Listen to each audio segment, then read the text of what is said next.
course, my name is Jim. It's not Robert Sorby. That just happens to be the name of my smock here. So, but I'm a professional wood turner. I'm one of those crazy people that made a living at it for almost 60 years now. So I didn't make a good enough living to retire in a nice place like this, but I'm still doing it. So I'm very fortunate that I made a living out of my hobby. And after all these years, I still got all my fingers and toes. So my dad was in the woodworking business. He was a supervisor of a large furniture factory in Jamestown, New York. We had about 40 factories there. So that's why I grew up just being around wood and didn't intend to make a living out of it.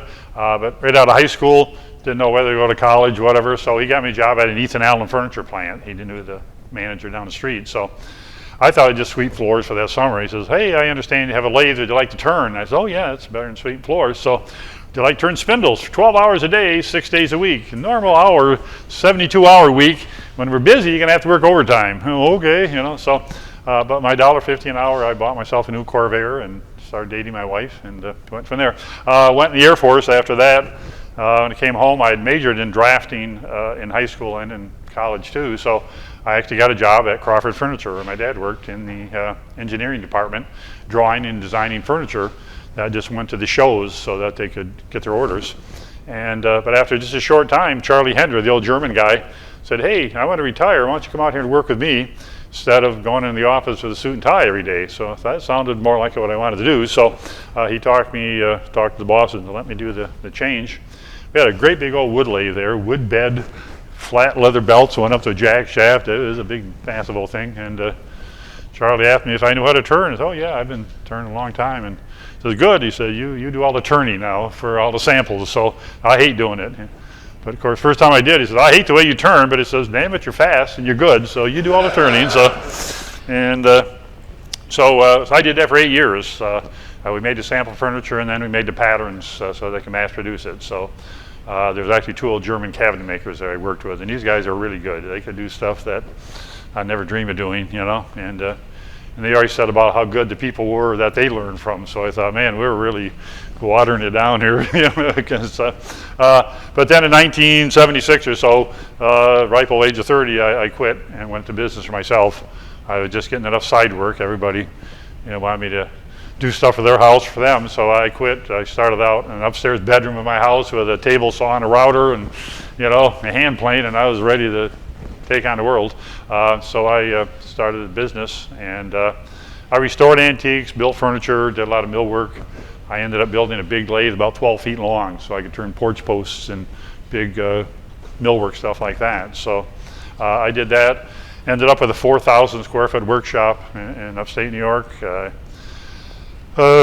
Built furniture, delivered it all over the country. I did 65 four-poster beds for an inn up in Toronto. I did a whole house full of shaker furniture. I delivered down to Ocala. So I was dumb enough to take on anything, So, and then in '94, my wife came home and said that she worked for U.S. Air, and they were moving to Indianapolis. So, and we looked. There's a whole lot less snow there than there was near Buffalo, New York. Trust me. So we kept most of my tools. They moved them all for me and moved them out there. And we built a new house on a hillside. There aren't too many hills in Indiana, but we found one, and I've got a walkout basement, so that's where I set up my shop. And that's when I first got introduced to some of the art galleries. I had never done the artwork for the galleries, or there weren't any where I was, so I took a chance, and I worked my way up to about 7 different galleries.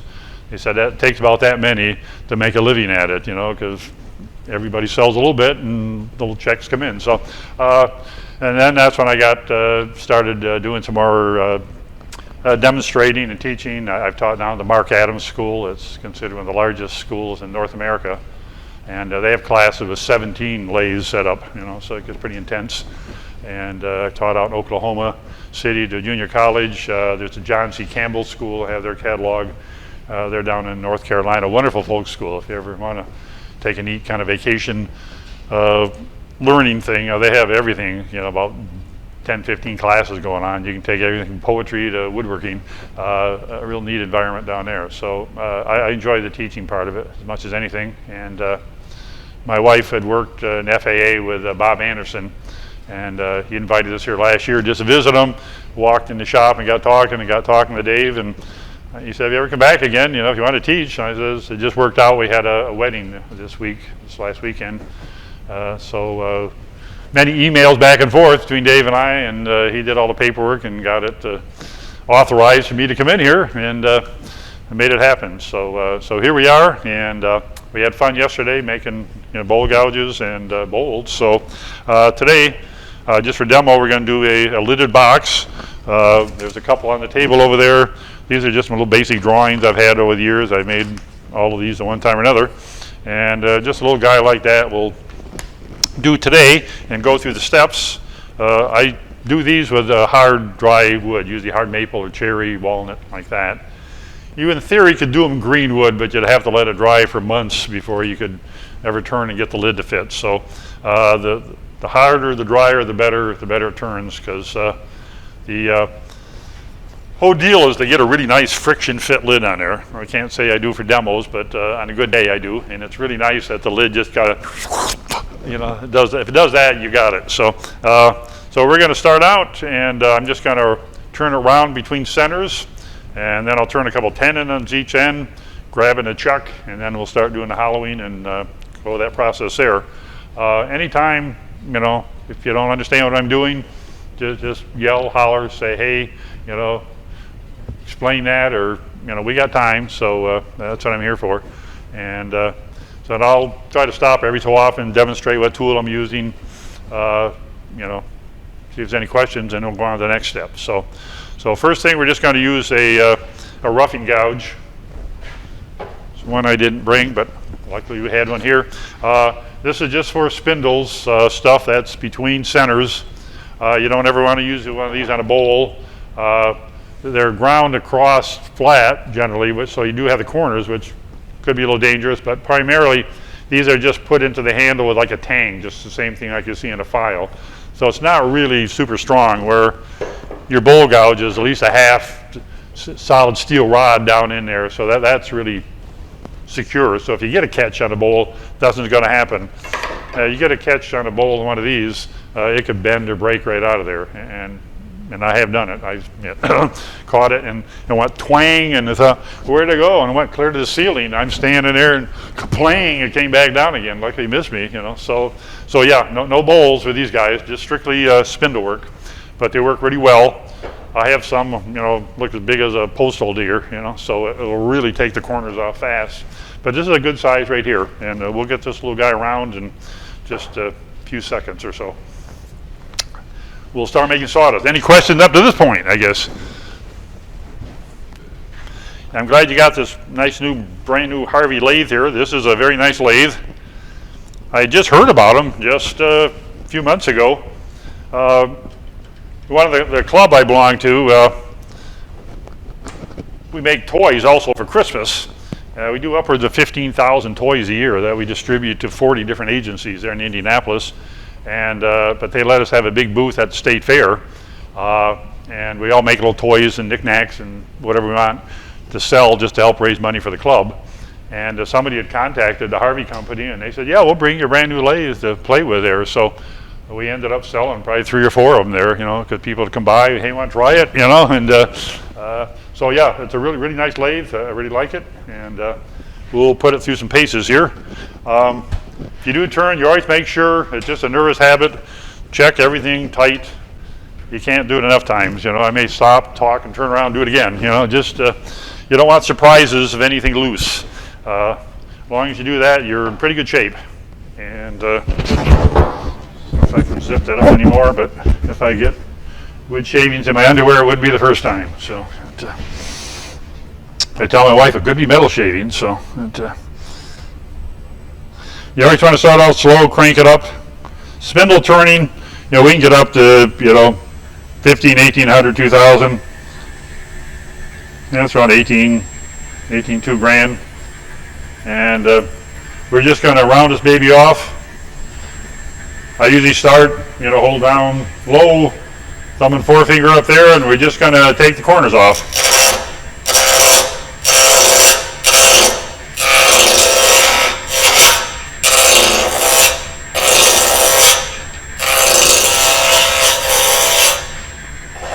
It's almost round already there.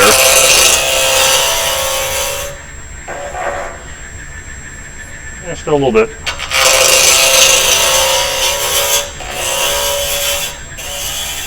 You can even tell by the sound. Yeah. And I tell people it's just kind of like pretend this is your toboggan and your sled and we're going downhill. You always kind of start at the highest spot and go down. You don't want to try to go uphill because you'd be going right into the grain and it'll just split and chip. So long as you start at the top of your hill and slide down, you're in good shape. I know you don't have a lot of hills or snow here, but I relate to the snow thing. So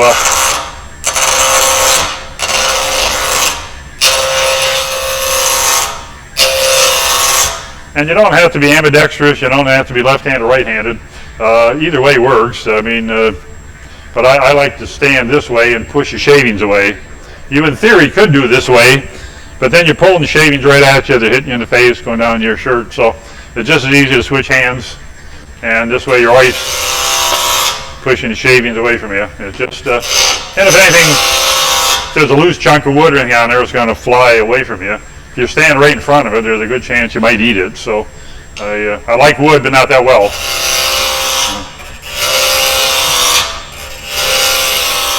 Once you get it basically round, you can actually come backwards too, because you're not really going uphill anymore.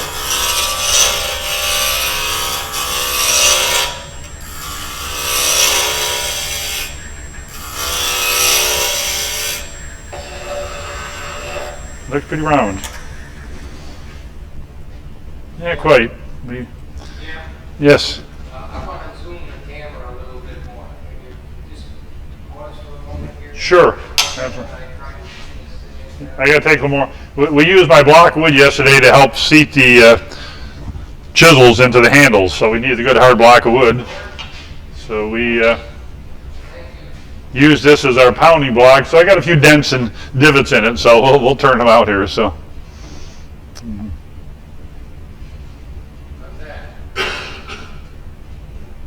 Bring it over to the, yeah, there you go. All right. Is it better, guys?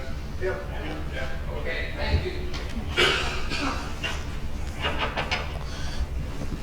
I tell people this wood turning is kind of the little money pits once you get a lathe, but you don't have to have all the accessories. You can do about everything that I do with about 3 basic chisels.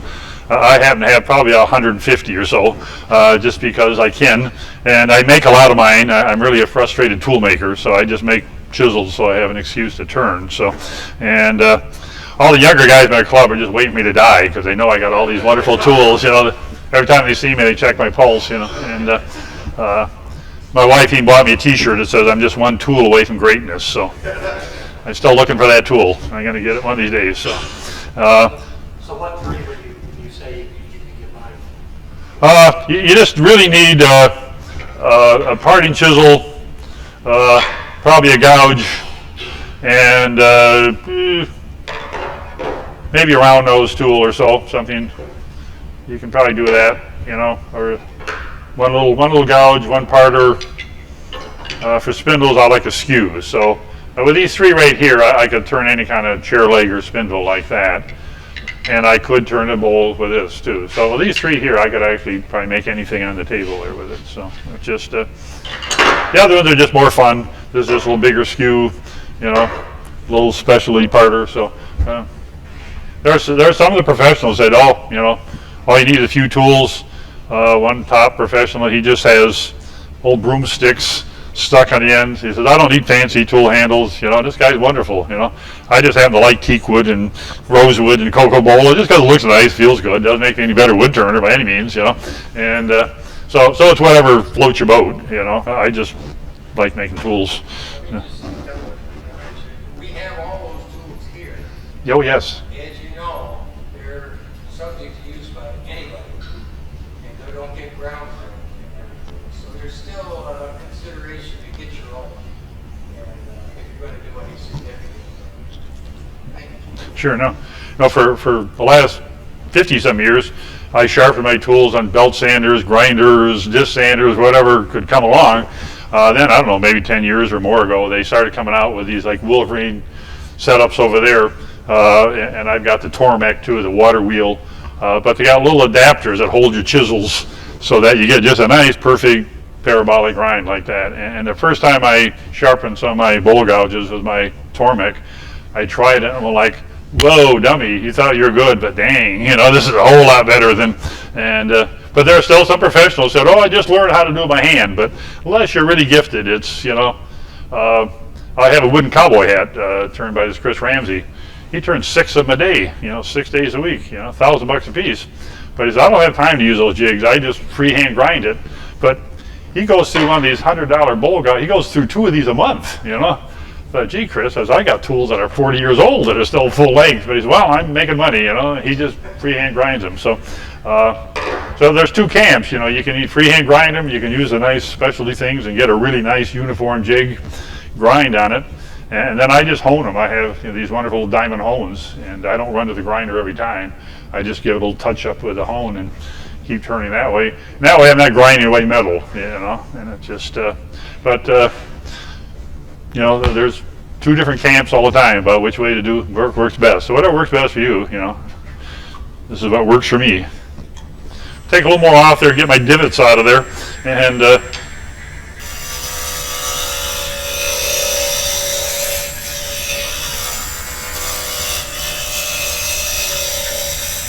but you see a nice sharp chisel, we're getting really nice just feather shavings there. So.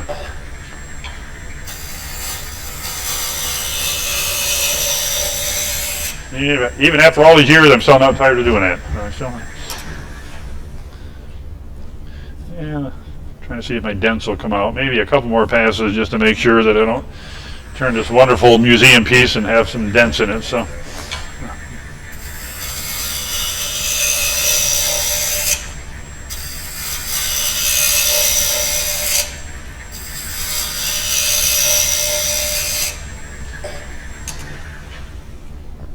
Okay, that looks pretty good. Those little boo-boos we can live with. So this is your chisel back there.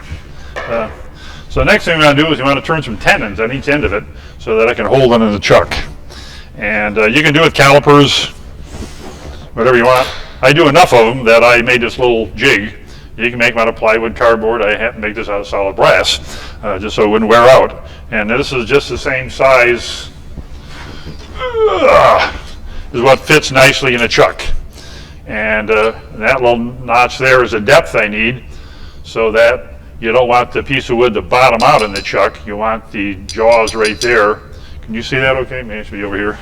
And so that the wood bottoms there and not there. And so this little guy does it for me consistently every time, so I don't have to be fooling around with calipers. And so I just use a parting chisel. I mean, you can use all sizes for little stuff. These are just some that I made with cocoa bowl handles and just works good. So at this point we can move a little bit closer since we took some more wood off there. I like to keep my tool rests, you know, within 1/8 of an inch or so. If you get back too far, you know, it's like on a seesaw. That's gonna, the farther you're off the tool rest, the more pull down on there, and you get big stuff. You just be like you know, playing seesaw with your 300-pound uncle, you know. You don't want to do that. So we'll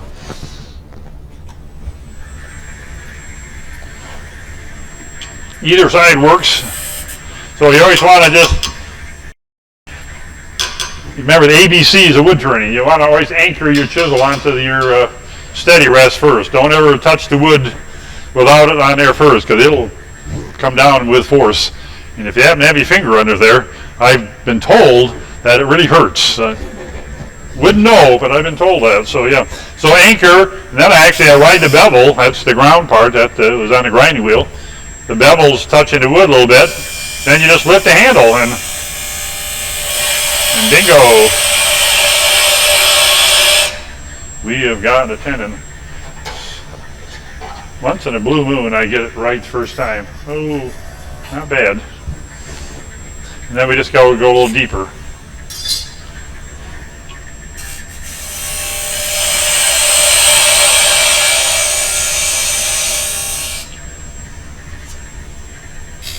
Go one more time maybe. That's probably enough to hold this, but we'll... Good there, and I'll do the other side. Anchor, bevel, cut.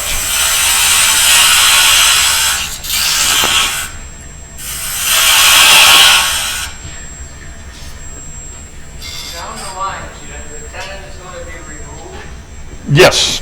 So you could, if you had a small piece of wood and you wanted, you could glue tenon on it. You could, yeah. Even the end grain would hold okay. I occasionally get a really nice, choice little piece of ebony or cocoa bowl or something. I thought, man, I don't want to waste it. And yeah, you can just glue a piece of pine or any kind of hardwood on there. CA glue or yellow glue, and glue it on there. Yellow glue is what I usually show. Sure, yeah. The CA glue is okay, but it will fracture. It's just not as It's brittle. it's brittle. It's great for a lot of stuff, but I wouldn't necessarily. It's long and it's quick, but if you shock it, it's likely to pop. Like that. So it's good for filling cracks.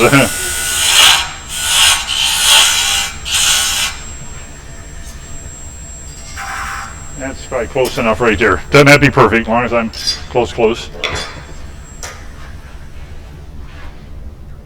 I have a big wooden mahogany wheel on mine that I can just grab it and stop it really nicely. So, it's just, I have a Nova DVR. It's a direct drive, and it's first new lathe I've ever owned. I mean, I've had old ones and ones I built, and once I started doing some work, I thought I deserve a good lathe, and they had one up at Woodcraft, and they come out with those direct drive, no belts, no pulleys, nothing, and I thought, let me try it. And I think it was just dead nuts quiet. The headstock rotates. They let me play me a little bit, and they said, wow, you know what you're doing. Would you like to teach up here? And I said, yeah, I could. So for 7 years I taught at our Woodcraft store. And so one thing I didn't grab is the knockout bar. Right here it is, I bet. Ooh, that's a heavy one. And you're trying to hang on to it. You don't want to just blang it, otherwise it shoots across the room. And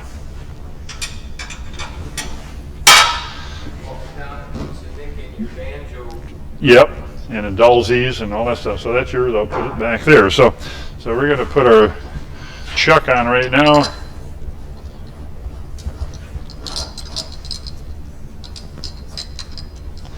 Once again, all these chucks have replaceable jaws with it, and just takes a couple of minutes to change them. I have a chuck for every set of jaws. I'm just too lazy to change jaws, I guess. So, and A lot of what you do is because you're selling these things. yeah, to make any kind of money at all, you gotta, and I can justify then doing it. So, right. I didn't grab the key for the chuck. It's probably down here someplace, right? In the 11 drawer, Oh, it's big. Okay, 11. Okay, I figured you would know. If anybody. box, you got the chuck out. Yeah, that makes sense. Okay. Let's see. Is this one?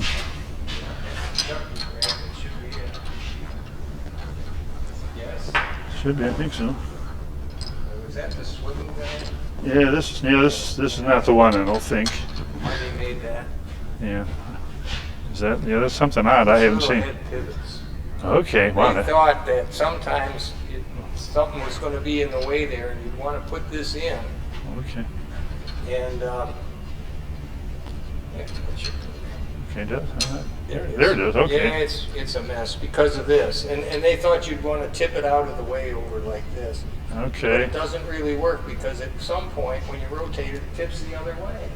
So it's a pain. But anyway. Sounded good in paper. So, but yeah, I don't have one. I can't believe that. But I can see I can see that I don't need. I can see that I don't need one. I think so.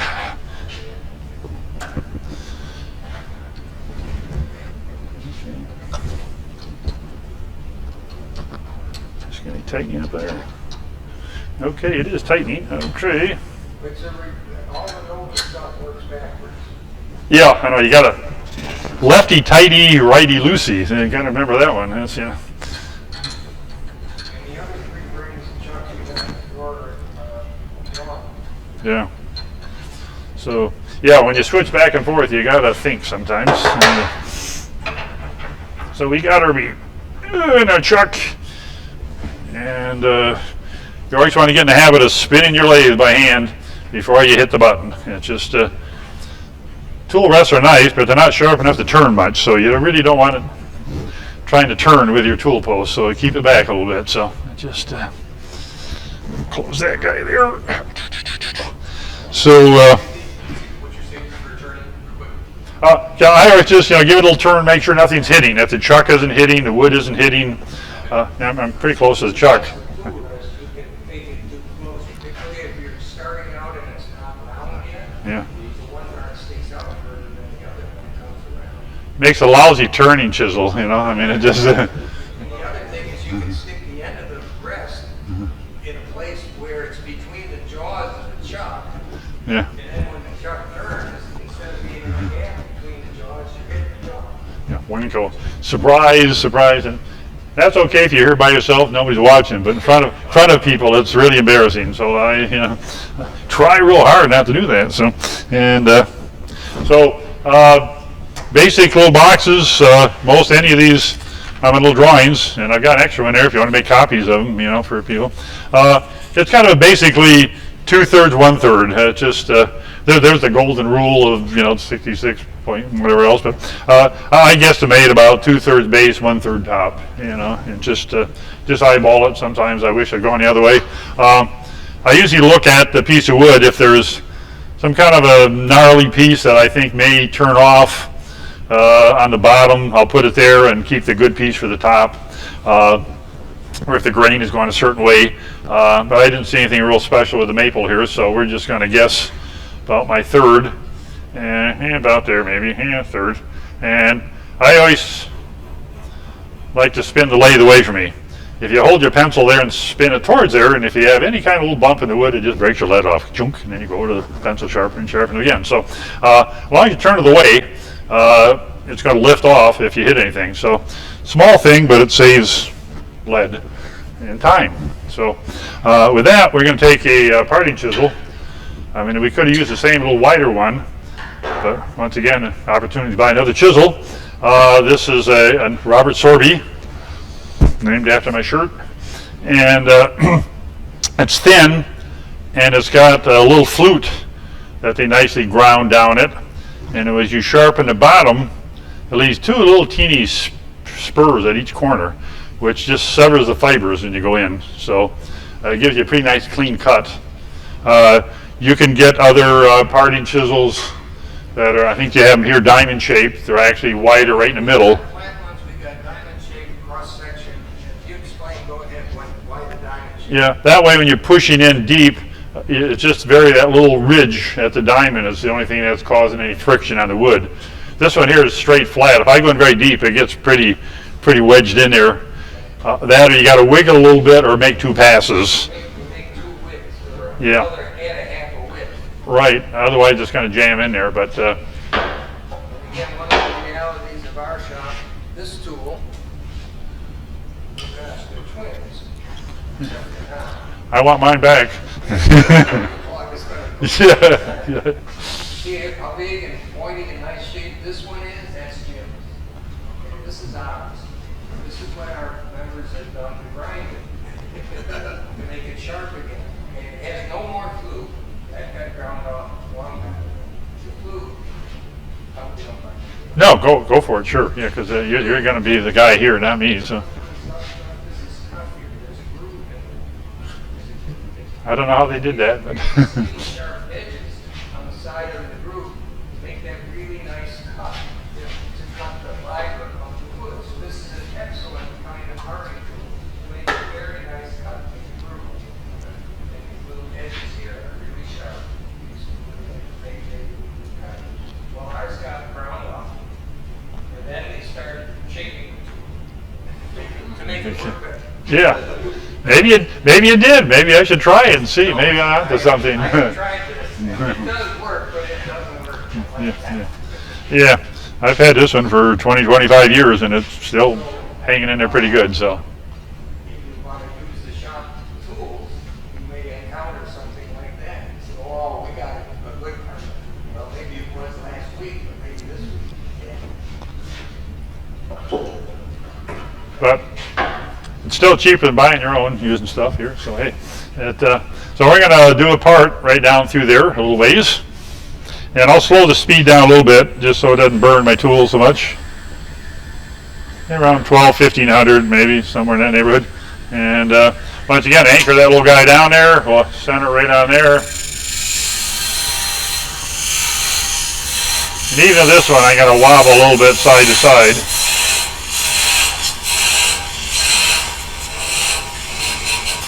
But even that's, I'm getting down to 1.5 inch diameter or so. And I could pass it all the way, cut it all the way off there with this, but it's starting to get pretty hot up in there, even to this guy. Or I could cut it wider, but I don't want to lose a lot of wood, because when I want the lid to fit, I want the grain to be as matched up as much as I can without removing any more wood than I have to. So you can take it off there, you can take it on there and saw it with a little Japanese saw or your hand saw, or you can take it off, saw it on a bandsaw, and you just got to get free. When I taught down to Mark Adams, somebody, one of the other instructors said, hey, what works really good is you've got a little basic Sears and Roebuck hacksaw with about a number 18 teeth per inch saw blade on here. It's even thinner than that, and that cuts it right off pretty nice. You just want to get your banjo out of the way so we don't cut that, and shouldn't. It will slow the speed down a little more even. Yeah, 1,200,000. And bandsaw away, or hacksaw away, I mean.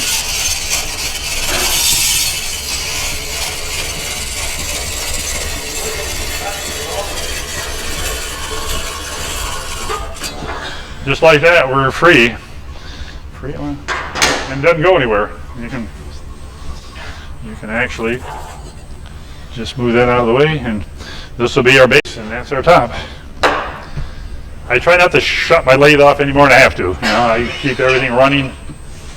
When I turn spindles, I still do sometimes 100 at a time for somebody, and I use those step centers, the spring-loaded step centers.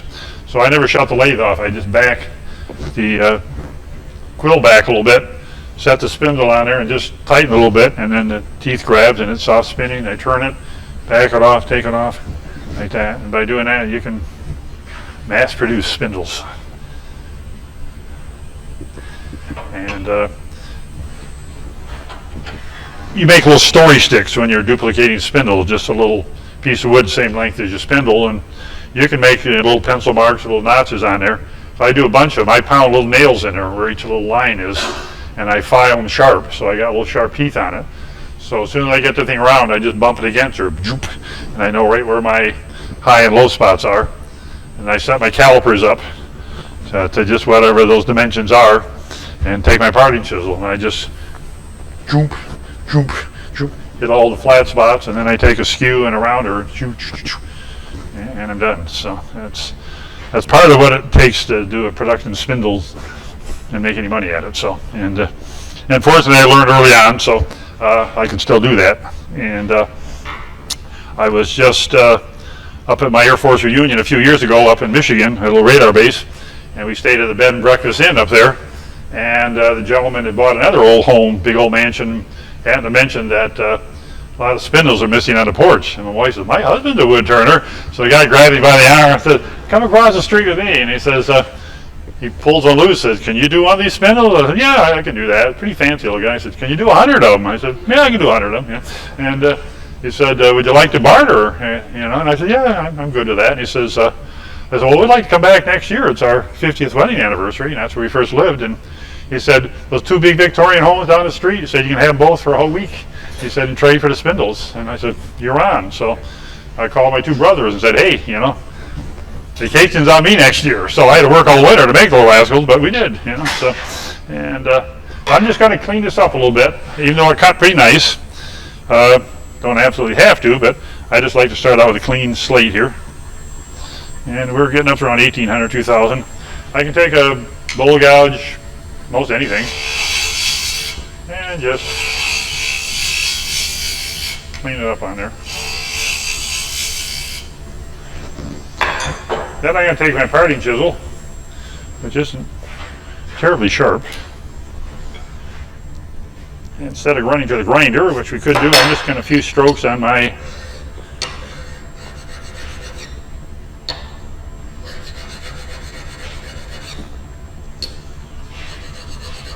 this Alan Lacer. He's one of the founders of the AEW. He sells these wonderful little leather diamond hones, like $100, but I thought, man, gotta have one, you know, so makes me a better wood turner. So we're going to come in about 3/8 of an inch or so. I'm going to leave enough wood so that I can get a little bit of a shape to my little lidded box. If you come out too close, you're pretty much obligated to a straight box. So we'll come in like about 3/8 or so there, and we're just going to poke that little guy in there. see sharp end grain. You get wonderful little shavings there. So it's just.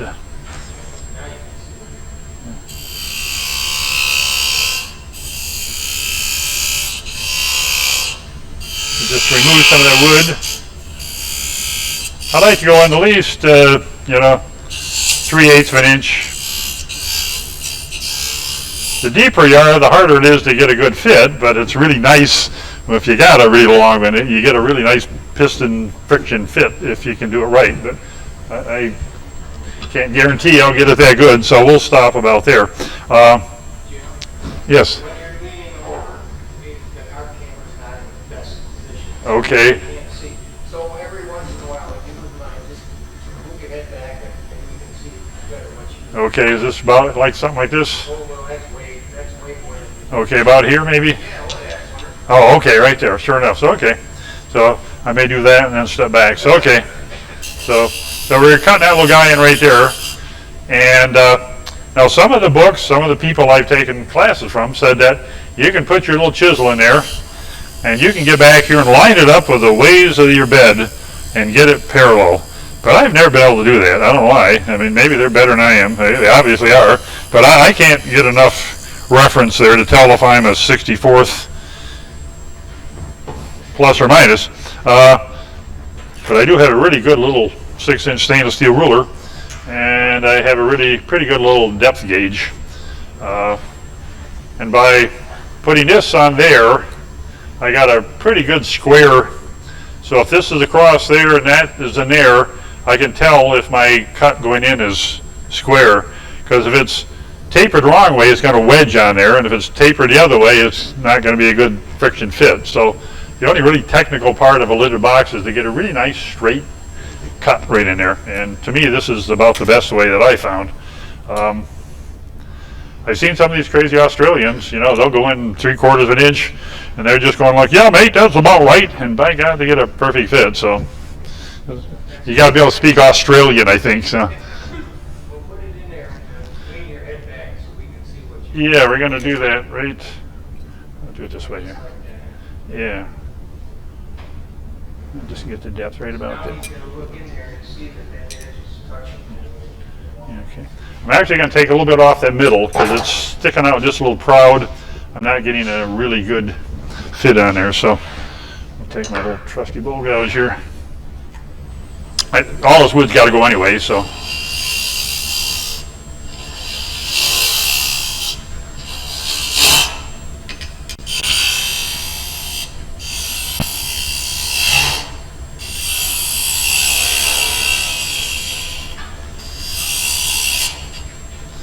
For big bowls and big pieces, big long handles are nice. It gives you all the leverage and safety you need. But little piddly stuff like this, little short handle guys, work just fine.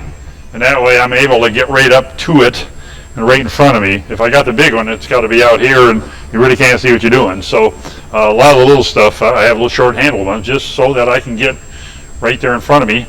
And I don't have to be going to this side to this side. So there's a reason for these.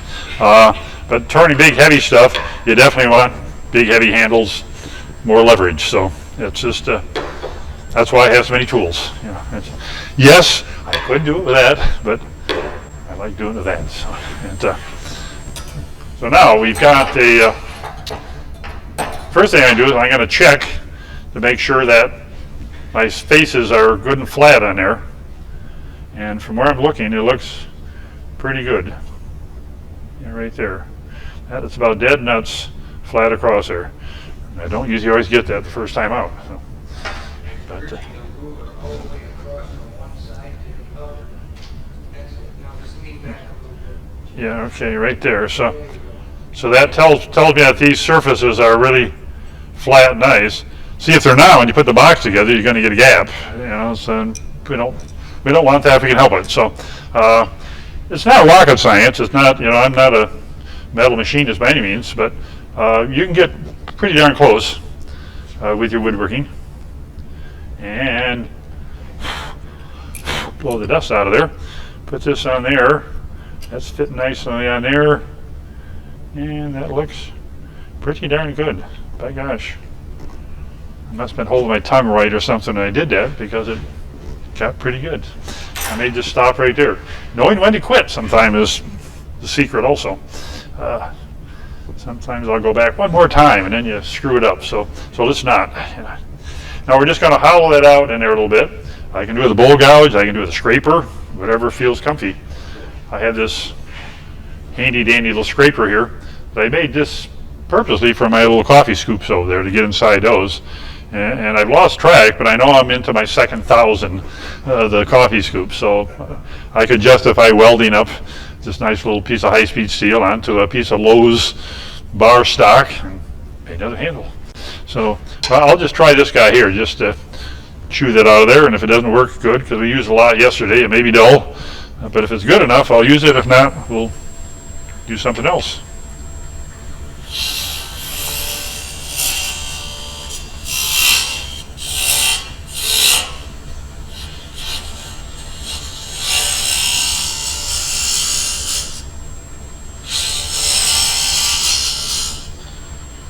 It's working.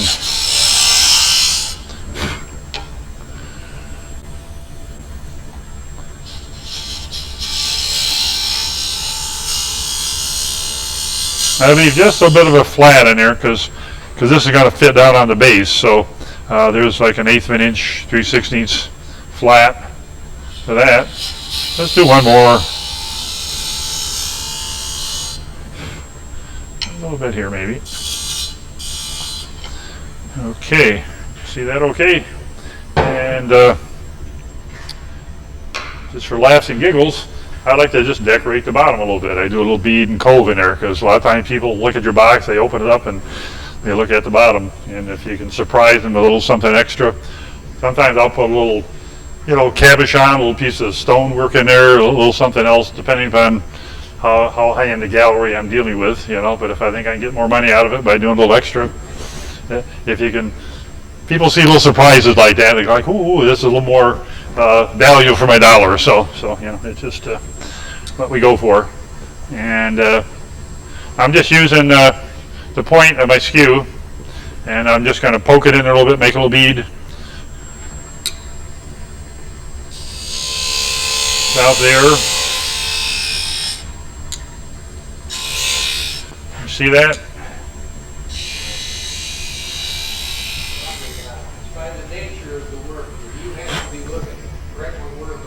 Okay, yeah. So I'm kind of stepping back a little bit there. Can you see that, maybe? And there, okay. I'll do it right about there. I'll do another little bead right here.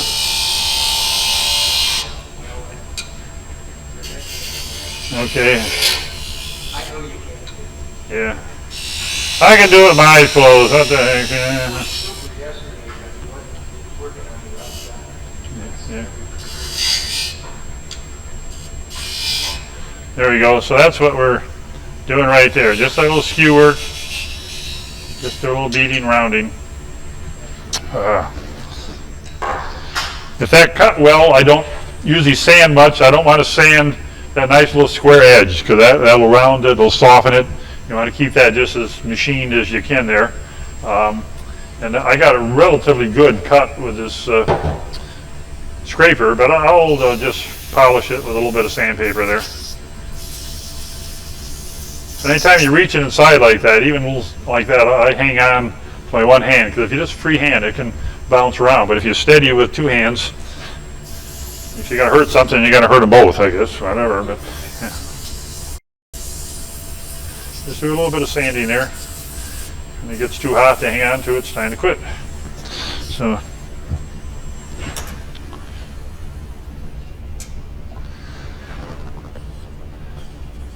Looks reasonably good. I can live with that. So, and I'll double check my depth. I think I'm good.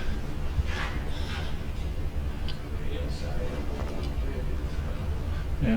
So we're about there, and that'll allow me to shape the lid a little bit. If I'm going much deeper, you end up with just a flat lid. Although there is the wood that's in the chuck, you could incorporate that into your lid, but I usually don't. I usually part that off. So. With all that done, we'll take this little guy out. Well, that's okay. Too late now. I quite often, although there's not enough wild grain to this, that a lot of times when that's on there, and that is the grain right there, I'll just make a couple pencil marks. That way I know I can match it back up again maybe, but that's pretty easily seen. The grain is pronounced enough that not a problem. We take this little guy off next here. At this point, any other questions what we've done so far? Does it all kind of make sense? Pretty straightforward. So you're gonna shape the outside later, not gonna Yep. do any of that now. No, it's just set that aside. Can pass that over here? Sure. You good catching? You drop it, you break it.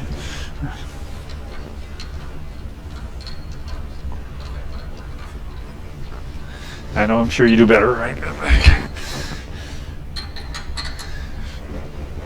Go.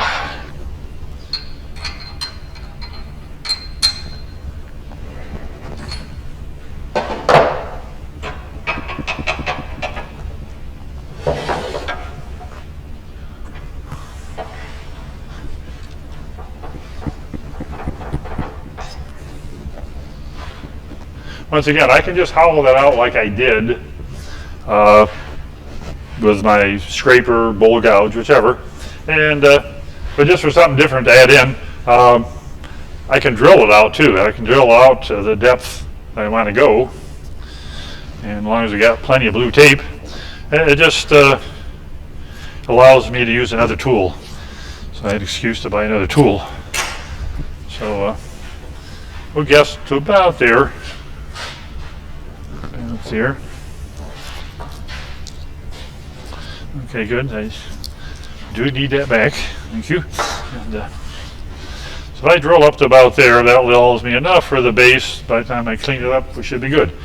This is a number 2 Morris taper drill bit. I mean, I have drill chucks too. I go in there, I just happen to have one of these. And it worked pretty good yesterday.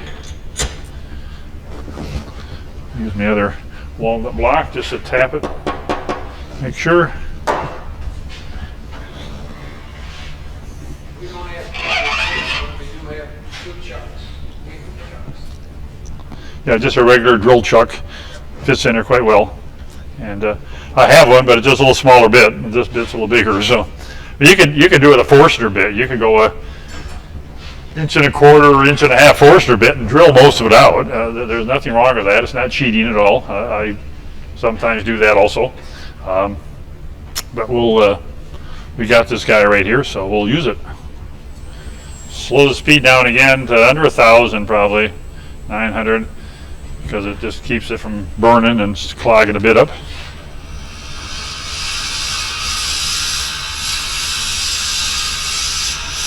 Some pretty nice shaving. Hard maple cuts really nice. I mean, you get really nice shavings out of it.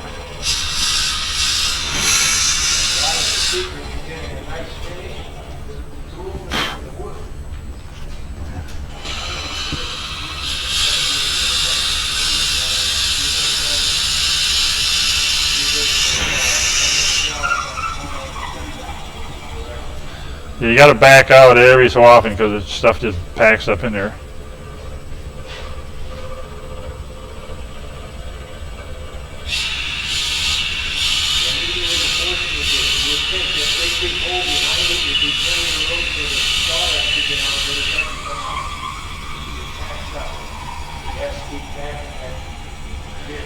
You can see how much is packed up in there right now. That's what pencils are for.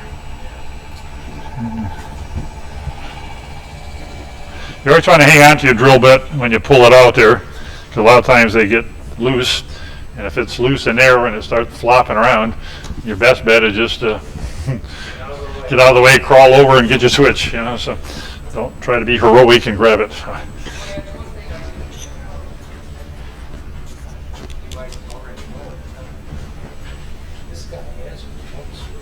Oh, okay. Wow.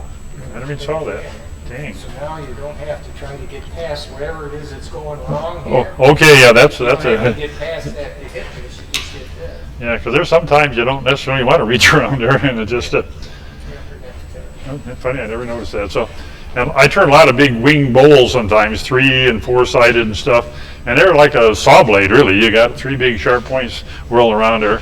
And you got to remember really carefully to reach around, get that switch. You don't just reach like you normally would, because boy, it'll wing you, you know. So you have to talk to yourself like, okay, reach for the switch. You know, don't do anything crazy. And so okay, right there, we've got a hole about the right depth. No, you can do it, like I said, with the bowl gouge or scraper, but you have to kind of keep stopping and checking, you know, and you feel like you've got to take out of the inside. It's your depth gauge out, and you've only gone in that far. You go, holy cow, it looks like I'm in that far, you know. So this eliminates that guesswork, but don't have to. And so once again, I can take this little guy here and I can chew it out. I've seen the Brits, they run it in reverse and do the opposite side. I've tried that, but I'm not real comfortable with it. I mean, okay, I do that sometimes. I just old school, but you got to remember to screw your chuck on, which I never usually do. So yeah, so mine have all been lost a long time ago. So Resident machinists put set screws in some of our adapters, for example, that didn't have them. okay, so yeah, just but I've read stories, articles that way back in medieval England, like King Arthur was going to be coronated, and they went to the fellow woodworker, the town woodturner, said, we need like 500 bowls for the king's coronation, you know, and you got, you know, 1 month to do it or you lose your head kind of thing. So, but they had hook tools in those days. That was one of the few tools that they had. Somehow they knew that they could take a piece of metal and kind of bend it and curve it and sharpen it, and it would make a wonderful hollowing tool. And there are some of the third world nations, or even in Japan, they still make little wooden bowls just for their rice and stuff like that. They lacquer them. But I read reports where these guys can crank out a couple hundred a day with just, read the article with a pedal lathe. The guy sits on the thing, pedals it with a hook tool and cranks out. You know, I thought, man, I couldn't do that many with this, you know, and a good tool, you know. So they work longer hours than I do. But anyway, I've made a couple of my own hook tools. I like playing with metal. I've heated it, bent it, shaped it. There's a little French guy, Andre Martel, makes these wonderful little hook tools and sells them, of course, at the shows. He takes a big piece of wood and turns it thin as a lampshade. I mean, it's just incredible, you know. And he gets shavings. He'll put a bucket over there, and he'll just send a stream of shavings and land right in the barrel. You know, it's pretty impressive. So you go out and buy one of those hook tools afterwards, and I can't do that. Anyway, but it does work pretty neat. And if I stand right and hold my breath, and when it works really good. You know, it works best on green wood, but it'll do the job, I think, on its hard maple. But if it works good, it's kind of neat. And you have to have a hole when you start with it. You could cut into it, but it worked best pulling out. So for laughs and giggles, we'll try it. And if it doesn't work well, we'll go back to something else. So, but when it's inside there, it's basically, if you're standing inside it with your bowl gouge, you know, it's the same scenario right there. So it's really a little mini bowl gouge inside working, you know. So, but this allows you to do it. And it cuts end grain really, really well. And primarily green wood, but once again, I don't do these green wood, but some things that I do turn end grain with green. Boy, this is just like woohoo, yeah, and that's what it's made for. So, but we'll see what it'll do here.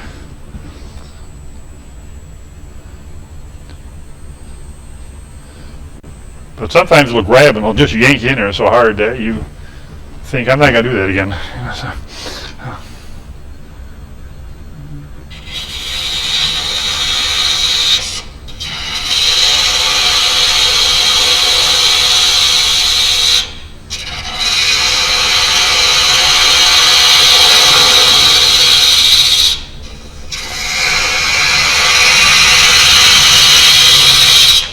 Are you able to capture any of that on the cameras, or am I in the way? Go ahead, do it again. Okay, I'll stand back a little bit because I got enough there now. Okay, right there? Yeah, I know it.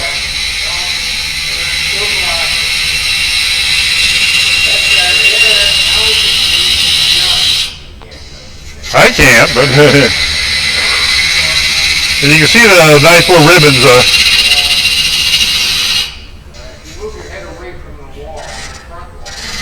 Okay, yeah.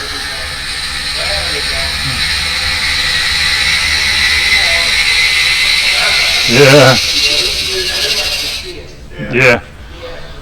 And it's just, I'm almost to the bottom already, so a couple more passes that I can see what I'm doing. And yeah. It only cuts on the pole. Yeah, pretty much. Yeah.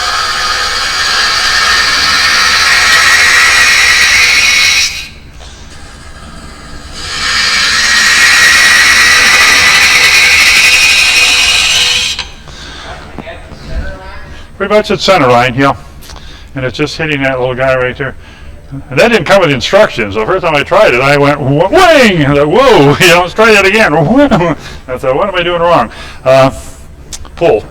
But I think about at the bottom. So I just removed some of the wood right now. I'm not trying to get anything to size yet, but I think it helps by just removing some of the tension, some of the wood out of the middle before I fit the tenon to the lid. I've gone ahead and fitted the tenon, the top to the bottom, got a perfect fit, and then I went back and hollowed it, and the wood had moved a little bit, and I thought, what happened to my perfect fit? So, not 100% convinced, but I think it does work. So, and Is there a reason to not finish the inside and then do the fit?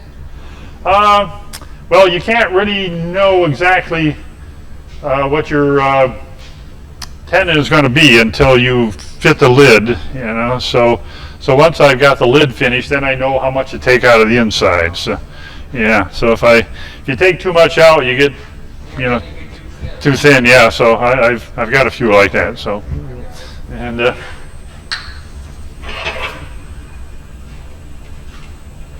well, once again, here we're going to. I'll just use a scraper just to clean up the top here.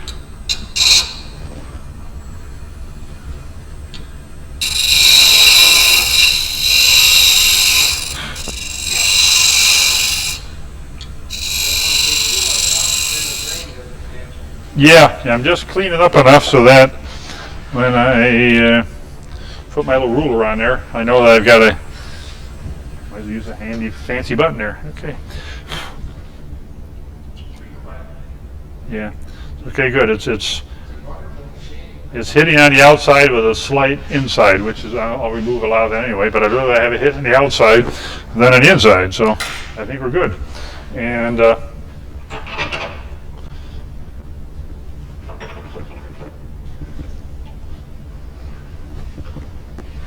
so I know I've got.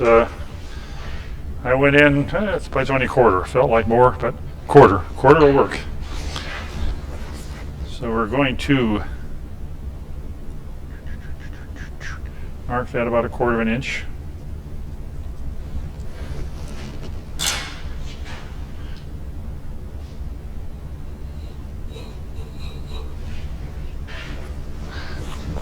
So that's about as deep down as I want to go with my rabbet. And then I'm just going to start taking wood off until my lid fits. And the whole trick and secret is to get a really tight jam fit right now. If it doesn't, then you got to put tape and paper and whatever else. But if I get a really good hard snap fit on there, I can turn the whole thing, and that'll pull it back off, and that'll loosen it just a little bit to where I get that suction fit. So that's our goal.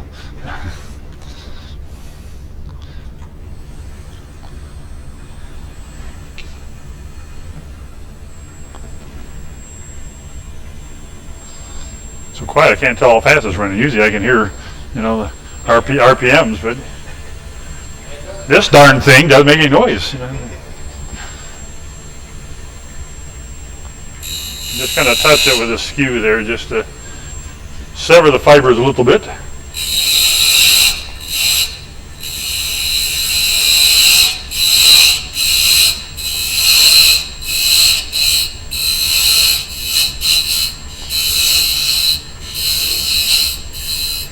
If I screw up, we make a shorter box. We just cut that off and you start again. And that's why you see long ones on that side. That's probably what you start with, and they end up that size.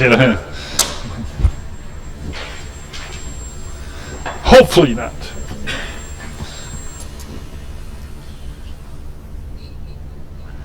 We got a ways to go, but I'm good. It's just, like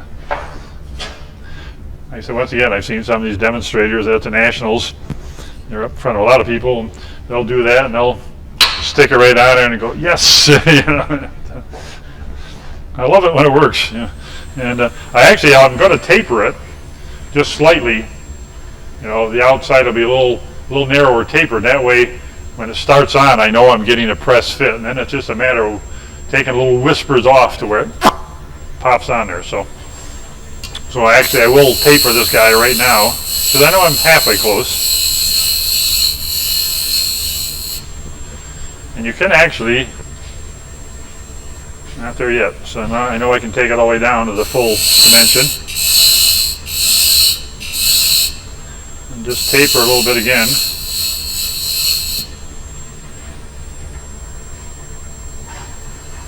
Not quite. It's good to have more than less.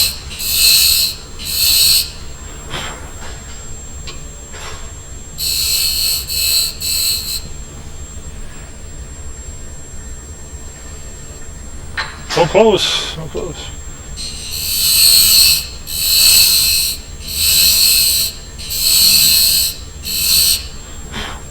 I know this part is, at your end, sort of like watching paint dry, but it's very critical for me. Okay, see, it's starting on right now.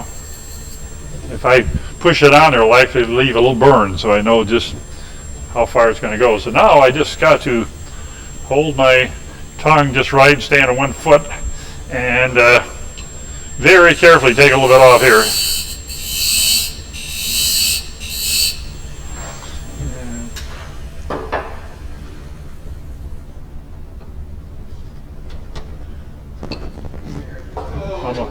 It's got to go a little more. It's got to go deeper, but I'm there.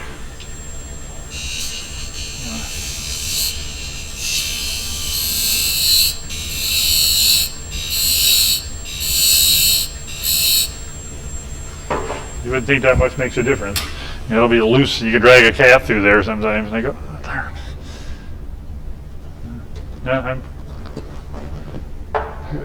Yeah. Now I had a question when it came into my mind while I was watching. If you want the grain to match between the top and the bottom, do you ever make it with the top having a tenon on it, a plug on it that fits inside the bottom? You can do it that way. You can do it. Because then there wouldn't be any difference except your parting tool got removed. Moved, yeah, about that much. So. Would be still matched on the outside. Yeah, I've done some that way, but I normally do them this way. It's just, I don't know, it's easier or whatever. But you get the nicer I think friction. every box I've ever seen has been like this. Pretty much, yeah. There's a little Frenchman, Benoit Averlet, grew up in a goat farm in France. And that's all he knew was goat farming. And until his parents sold the farm. And a friend said, hey, I'm going to take a wood turning class. And he goes, what's that? So he tagged along. And he tried it and liked it, you know. Within a year or so, he was in some of the top galleries in Paris, you know. And by the time age 25, he was touring the world, you know. And we invited, he was in the United States, so we invited him to our club. He stayed with us 3-4 days. My wife didn't mind this young Frenchman walking around going, oh, you know, anyway. But he does a box like that, but it's a little taller, and he calls it a hot box. It's kind of a taper down like that. It's about that tall, but he does a long tenon on it too, and it just slides on it. And this little rascal is good, you know. And he said, I would have never dreamed 3 years ago, I was just a goat farmer, and here I am, you know, touring around. And but he brought a bunch with, you know, if anybody wanted, he'd buy them. He said, oh, my stuff is not expensive. It's only $300, you know. I thought, man, I get like 40 for one of mine, you know. I thought, dang, how do you do this? Oh, the French accent does not hurt, you know. Do you have to make any allowance for the finish having anything? No, really. I don't usually put much on that either. A lot of times I'll only wax it. If I put a finish on the outside, I try not to even put any on there. And it just, but if you spray a little lacquer on there, which is a lot of times what I'll do, you could steel wool it and wax it, and you wouldn't feel any difference. So.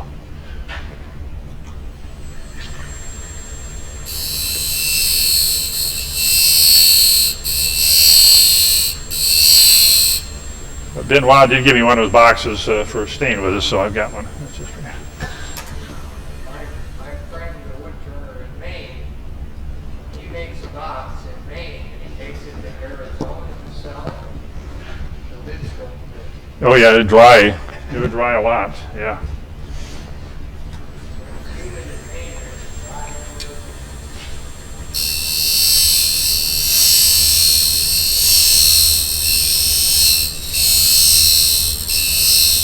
When you get it close, you're always tempted to maybe want to try some sandpaper, but try to avoid that because the sandpaper will sand a little bit out around. I suppose if you use 600 grit or something, you could put a little bit of that on there to shine it up. But anything more than that, if you start moving wood, it's going to very ever so slightly round it.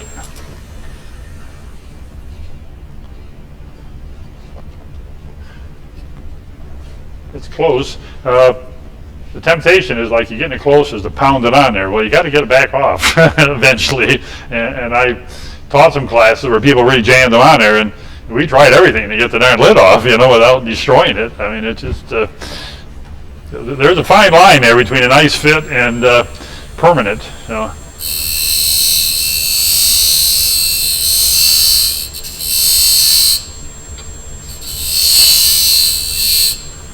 Try not to embarrass myself and see if I can't get a good fit here. So.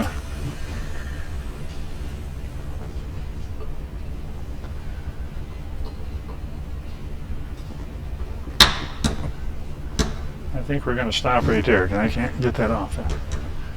Yes.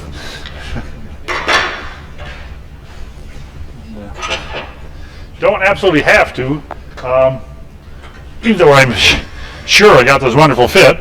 But you can bring the tailstock back up again, just in case for a little while here. Just a second. I think we're all curious how big this gap is. Okay. Are you going to leave it? I need to take a little bit off the top there, so I might do that. But right now, yeah. So there's no reason to leave a gap. Not really leading wrap. It went on there so nice, I didn't want to take it off, and maybe I should. Because my tenon is just that much longer than what my mortise is. It looked like it was tight at the end, so you won't change that. Yeah, nothing really changed. I mean, but maybe I will. See if it will. Yeah, okay, it did come off. So okay, I just need to take a little bit off right there. I wasn't sure if that showed up or not. If it didn't, I was going to leave it. But since Dave caught me there, I'll take a little bit off. So. Okay.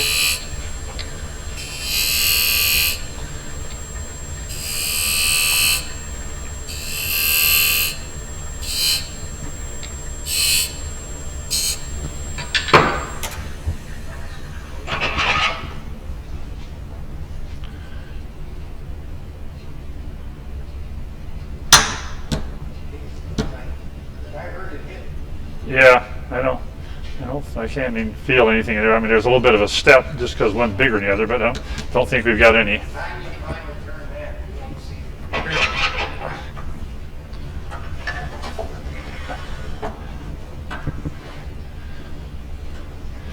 I mean, if it is a little loose, you can put just a couple of pieces of tissue paper in there and pack it on there, and that'll sometimes make the difference.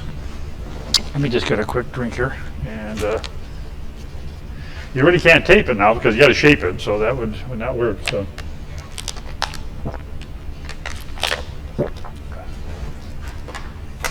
You were talking about tissue paper, just so it would be tight, am I right? Yes. It's tight while you turn the outside. Right, and once you finish turning, you just got a little looser lid. You don't necessarily have a suction fit, but it still. Or you just put a couple more coats of finish on. Maybe it'll make up the gap. Who knows? But right there, we got her. So I'm just going to do a little slopey there. I'll use this little guy again.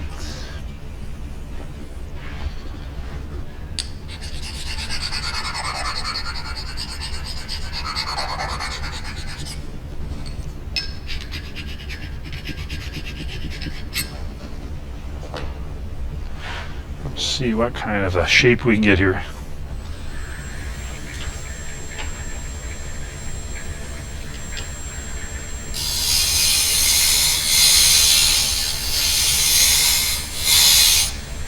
Just a little low, not bad. I normally wouldn't shut the lathe off, but you are supposed to always shut the lathe off. We're not selling. I have enough bad habits. There's actually a gentleman in our club. He's a real big guy. He's a research scientist for Eli Lilly. He's a great guy. He likes to heckle me. Sits up front, but he says, I can write a book, Unsafe at Every Speed. He said, and he keeps notes every time I screw up or do something like that. Chapter 3, shut your lathe off before like that. So anyway, we have a lot of fun. And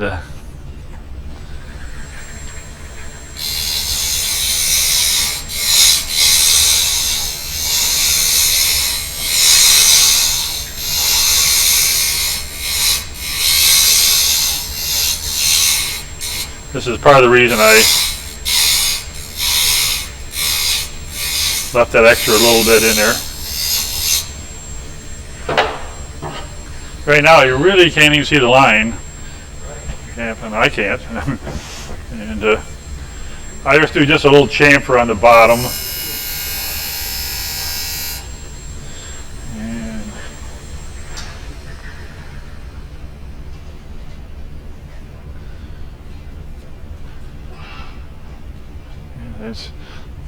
The grain's misaligned just a little bit there, but other than that, if I turn it a 16th, it'll be perfect there. So I'm going to, even though the gap is, line is well hidden, I usually still do a little bead or a little step. You can do just a little shadow line right on it. You can just go in with a narrow parting chisel and just make a little line right there. I like to sometimes turn it with a little bead on the top. That way you got something to take a hold of too. So it just, but It looks a little tapered now. yeah, there's enough taper. You can probably take a hold of that. It's okay. But just to impress you with my turning ability, I'll see if I can turn a bead down there. So that's good. I cannot see that line hardly, but I think that's it right there. Do you ever burn it? Make a burn line? You could. I never have really on a joint. I suppose you could. I can't say that I haven't, but I don't think I have. And I'm a big fan of burning. So all my tools have burnings. But so we're going to take the bottom down to just a whisker, and then that'll leave a little higher spot on the top, and I can make a little bead out of that, and we'll take it up there. So.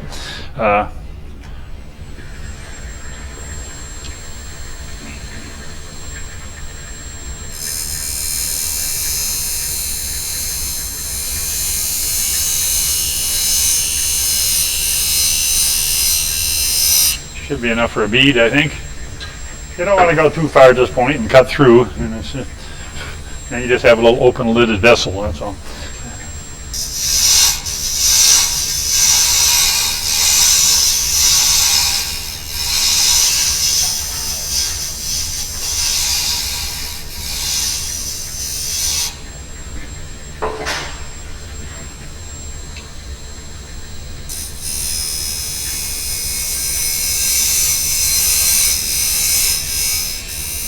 Just eyeballing it to get that cut the same as the bottom.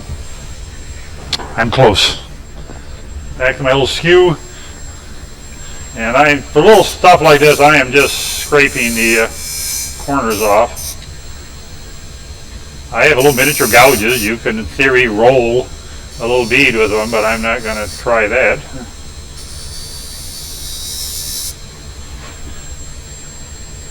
And I'm quite nearsighted, and I just had my glasses redone so I can see better close. But I still quite often wear optivisors for this stuff just so I can see exactly what I'm doing. But I think we're pretty good right here. Now we'll just shape the top up a little more.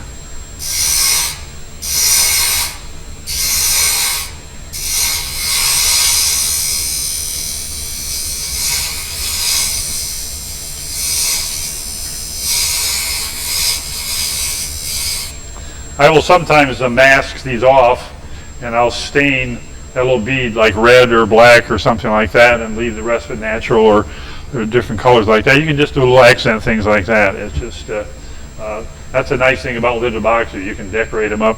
See the little one over I have there? I have a little metal inlay in the top.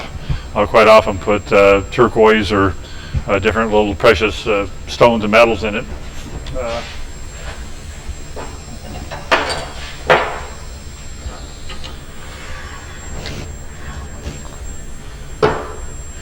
You saw me shut the lathe off, right? Okay.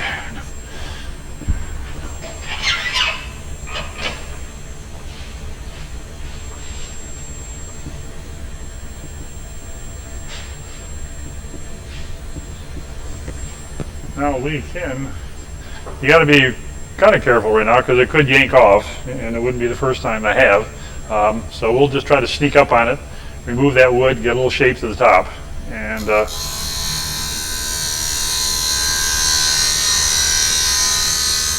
if you push straight in, it's less likely that you're going to yank it off. If you start out here and kind of go in, it can, but you got kind of the radial type load, whatever, going straight in, and it'll hopefully hold better that way.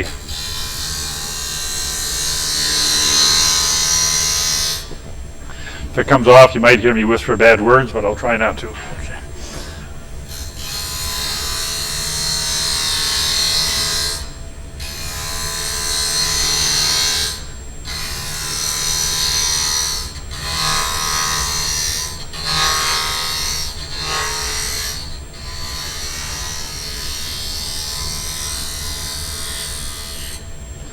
We got to go deep enough to get that little center spur off there.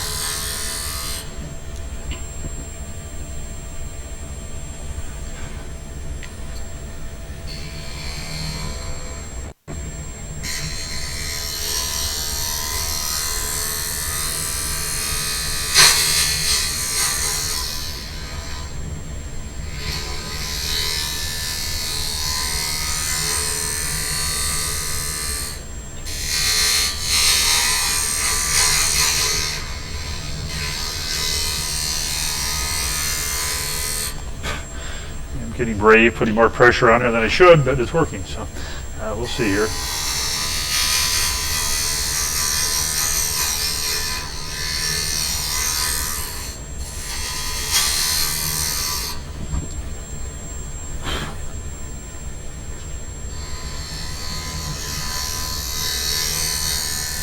End grade maple is very hard, and I'm pushing pretty hard on this.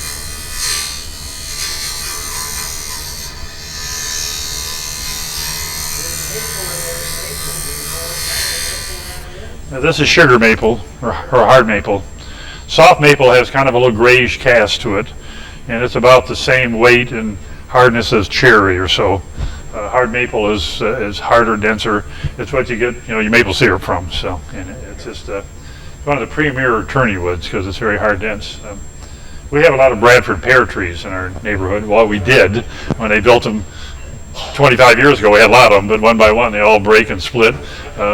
And I still got one. I'm hanging on to it, but it's getting pretty good size. But every time one would blow down the neighborhood after every windstorm, I'd get my little chainsaw. I got a nice quiet electric one. I'd come over and, hey, sorry about your loss, but if I can plug in right there, I can cut this up for you. And I'd quite often turn them a little bowl or base out of it. But Bradford pear has hardly any grain pattern at all to it, but it's very, very hard, very dense wood. And a lot of my piercings and stuff that I do out of that, because I can turn it down 1/16 of an inch thick, even when it's dry, and it just stays perfect. And Some cases of that down from Virginia 11 years ago. okay, yeah, it should be dry by now. So, yeah. It's on a shelf in the garage. I got about 5 pieces about that long. Okay, yeah, mine's up about that big right now. So and every time I see one, I'm like, hey, what are you gonna do with your tree? My Bradford pear on my road only got about that big in the trunk before the Okay, yeah. trunk all split.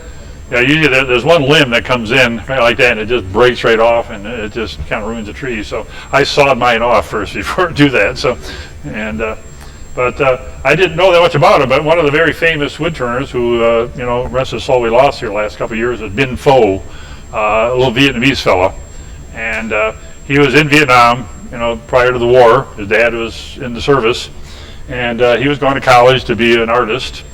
And of course, when the country fell, they grabbed any of an artist or anybody like that, put him to work in the rice fields. And his parents got away. He was one of those little guys on the ground in the embassy waving to the helicopters they lift off. And they promised they'd get everybody, but you know, he didn't. Many times he tried to escape, got caught, you know, re-educated. He finally got to this country and got sponsored, got into Chicago, got a job to learn English, and went to college and became a computer software engineer, a very smart young man. But after several years, somebody gave him a lathe just for the fun of it to turn pens, and then he remembered his artistic background. And he thought, I wonder if I can incorporate that. So he started doing these beautiful, beautiful oriental pieces with the piercing and the carving, and they're just absolutely flawless. I've taken several classes from him. Never be that good, but I do some oriental pieces like that. But to learn how to airbrush them around the curved surfaces, he went to a motorcycle convention in Las Vegas. And he said, here I am, a little oriental guy with mostly biker people there, you know, the tattoos. But he said, I want to learn how to airbrush around stuff. And he said they took me in and showed me how to do it, and he did it. But he had his artistic background, so he could do little komodos and dragonflies and just wonderful, wonderful work like that. And just a very popular guy. When you come into one of his seminars, he'd kind of look up and it's like, what are all you folks doing here? Don't you have anything better to do? You know, and like, no, you know. And but he'd work his normal 9-to-5 job, come home and have supper with his parents, or I mean his kids and wife and kids, and then he'd work in his shop till like 2 or 3 in the morning doing his work, then get up and go to work, you know. And I never did, but several friends of mine went up to Chicago, called him and said, yeah, come on over. And he said he'd stay there all night with you, teaching you, showing you, and it was just a wonderful inspiration, and brought a whole new level of work to the field of wood turning. So, and but it was neat if you took one of the seminar classes from him. You'd say, hey, you know, what kind of tools are you using, or what kind? See my wife, she in booth 23, she take your money. You know, and, consummate little businessman, but wonderful, wonderful friend. I feel bad we just lost him. But it's stuff, people like that is what made the AEW really special. We've got just a lot of neat people that bring a lot of nifty talent to the table, and it's a real inspiration to the rest of us here. So I'm going to do a little chamfer on this just to give it something right there. We can leave the top smooth, or I could do a little bead and like we got underneath there. So maybe I'll do that because it's always hard to get the little button off there anyway. So, and watch, close your eyes while I move that. Okay, and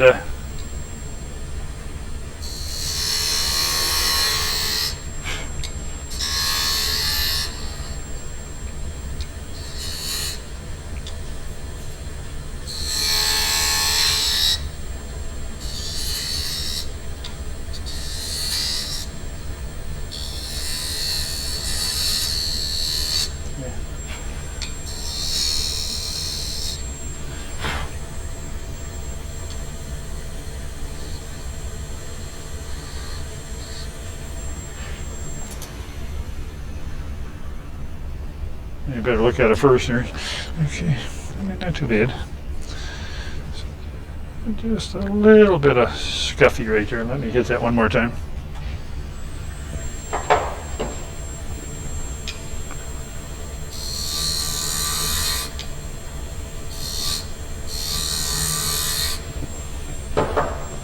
Okay, now we got to get the lid off and hollow the inside out. I could sand it. Yeah, I could sand that a little bit. It's nice enough. It might be a keeper. We'll sand it. If I made one and I had a loose lid and I couldn't turn the lid that way, since it's already a bad fit, I could chuck it, right? You could rechuck it, or Inside. you could, you know, hold your tailpiece up there, get your shape to it, and at this point you could tape it then, and then that'll allow you to finish the top off. Yeah, so I've heard that been done before. So yeah.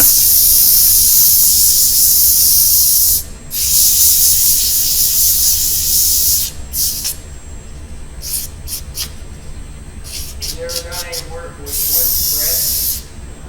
thread? With threads, wood threads. with thread, yeah, I do. I just I've got the threading stuff, and I've got tap and dies also that I can do a pretty good size. So I've seen that stuff. I never bought it. yeah, I've got one. Many years ago, that asked me to do some demos at our state fair, and we have a Pioneer Village that's just all the antique stuff is, and they asked me if I come turn. And I said, well, they had a big old wooden one there come out of some barn, and I tried. I couldn't. I wasn't man enough to move this thing, to crank it. You stand on both feet and kind of move. And I could have brought my electric one, but I thought, no, I'm going to make one. So I made my own little treadle lathe, about that big. It's all out of sassafras and walnut. I threaded everything for the tailstock and even to hold the banjo down and everything else. It's all wood threads. The tailstock is 2 pillow blocks with metal. That's the only metal on it. And the flywheel, I turned about an 18-inch diameter wheel filled full of sand, so it's pretty heavy. And then the belt comes up and around like that, and it's got a little treadle, and I can get her up to about 500 RPM. So, but it comes apart with pegs, so it folds up, and I take it around to demos. But 95-degree day in Indianapolis, in an unheated barn, standing there pedaling away there. Oh boy, sweat drips, and they want you to wear a straw hat and bib overalls. I'm like, oh baby, But I usually try to get some kids over. Hey kid, you need to try this, But I get a kick. I tell them it's kind of like patting your head, rubbing your stomach, and I'll get some guy, well, I'm a music, I can do that, and you'd be surprised. I couldn't do it at first. I finally got it pumping and running, but as soon as I touch a chisel to it, I would freeze and it'd stop, and I had to blindfold myself. I thought, don't look at it, just pump and turn. I finally got muscle memory, I can do it. But most adults can't right off, but I had like a little 9-year-old kid come up. Can I try it, mister? Sure. Show him how to do it. Half an hour later, I couldn't pry him loose. The dad said, I'll come back in an hour, have fun, and this kid stood there and turned little spindles, and did a great job. I said, man, a little child prodigy or something, but I told the dad, I said, hey, your kid is, encourage this. He's evidently got something going. So, but I can turn a spindle in about 15 minutes with it, a nice little spindle with a bead, and I like to say if I don't pay my electric bill, I can at least still turn, but it's fun. And but yeah, it's all wood threads, hold it together. And Would that technology allow you to put a threaded cap on? sure, yeah. Just I'm not going to do it for a demo, but I can do it. It's just, but A lot of setup involved? no, it's just a little chisel with teeth on it. There's one with teeth this way, one teeth that way. It's just kind of trial and error doing it. I quite often turn a ring, thread it, and then I put the ring inside here, So you can thread this part, thread the ring to where you get it to fit, and then I'll enlarge in that part and put the ring in it, and that way you get a nice fit like that. Because you do all that, and then you screw up here, but you can, if you screw up the ring, you can make another one. But yeah, you can do it all complete.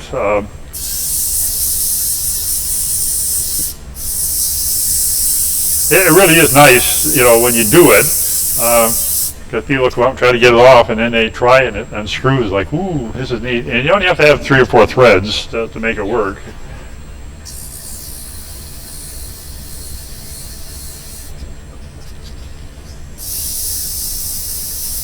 I'm not going to sand it super great, but we'll make it look halfway decent here.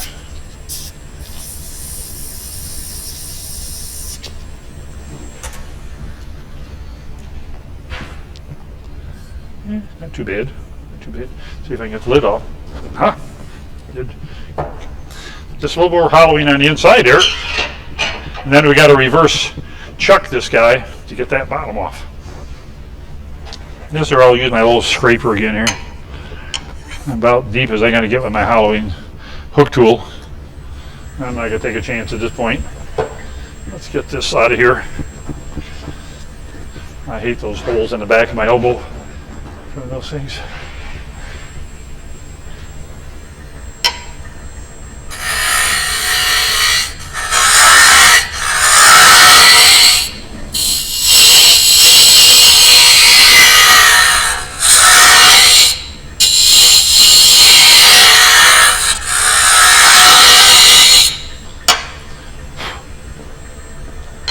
Almost there.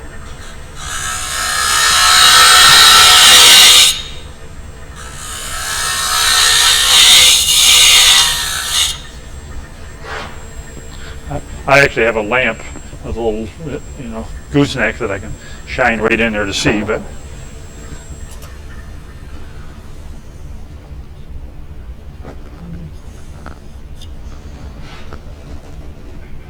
I can probably live with that.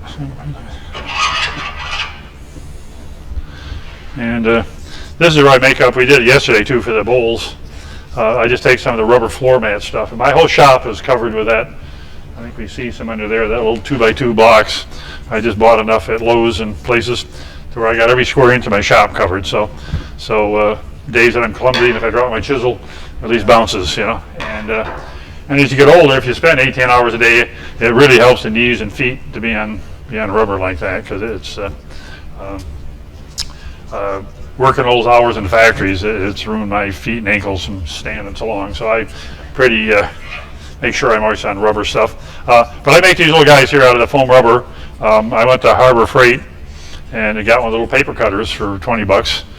And the girl cautioned me that it was really sharp and be careful. I said, I'm okay, I'm good. You know, and so I get my 9x11 sheets of sandpaper and I just cut them all up into 3/4 inch wide strips. And I have a shelf with the little plastic things, you know, that goes from 80 up to 2,000 grit, you know, and I have one, I keep them full so I can just reach up and grab one and sand it, work my way through the grits that way. And I find I waste a lot less sandpaper that way too, rather than taking a whole sheet and folding it and monkeying around. And most of my little stuff, I just need to reach in anyway and do stuff. So I don't always glue it onto rubber. You can just hold it on there, but just a little spray adhesive. I'll just I'll cut up a bunch of the rubber, a bunch of the sandpaper, and just, you know, stick them on there, and then you got. And they last quite a while. It seems to last longer glued on here than it does if just by itself, you know. And it's just, I get more use out of it, I think. So, and I have some of these that I've glued to, you know, sticks, just pieces of wood. You can just glue it onto a piece of wood like that. When you're reaching inside deep stuff, you don't necessarily want to put your hand way inside there. And even like those hollow ones, I'll take a piece of wood and cut it on the bandsaw so it's curved like a gooseneck, and I'll glue it onto the end of that so I can reach down inside and sand. So anything you do like that, you get your fingers wrapped up in there, it doesn't do you a bit of good, you know. So I try to mitigate any of that stuff that I can. You know, take a few minutes to do this. It saves fingers and toes for sure. We'll put her down to 1,000 or less. Anything more than that, it just kind of burns the sandpaper. Once again, a two-handed approach here. But the saying always is to use your sandpaper like somebody else is paying for it. So don't be cheap with it. You know, when it starts to wear out, you know, hey, Joe bought it, you know, so use some more. So not about as thrifty and frugal as they get, but still, when it wears out, it's time to get rid of it. The 80 grit worn out sandpaper isn't the same as a new 220, trust me. You know, it's not the same. So go through the grits and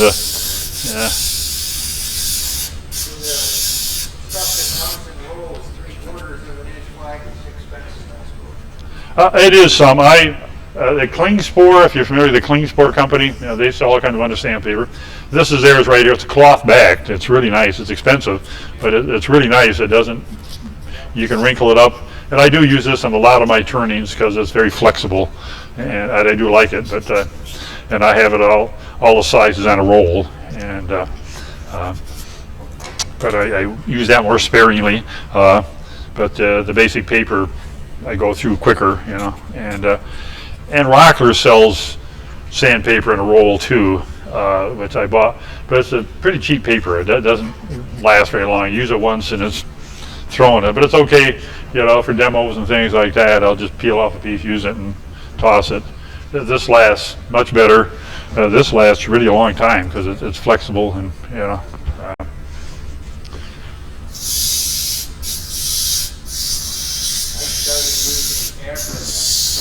Yeah, the Abernet is really.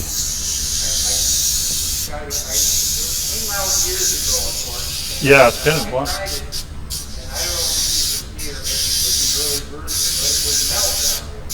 Okay, yeah. If you get a little too hot, it's a plastic. And there's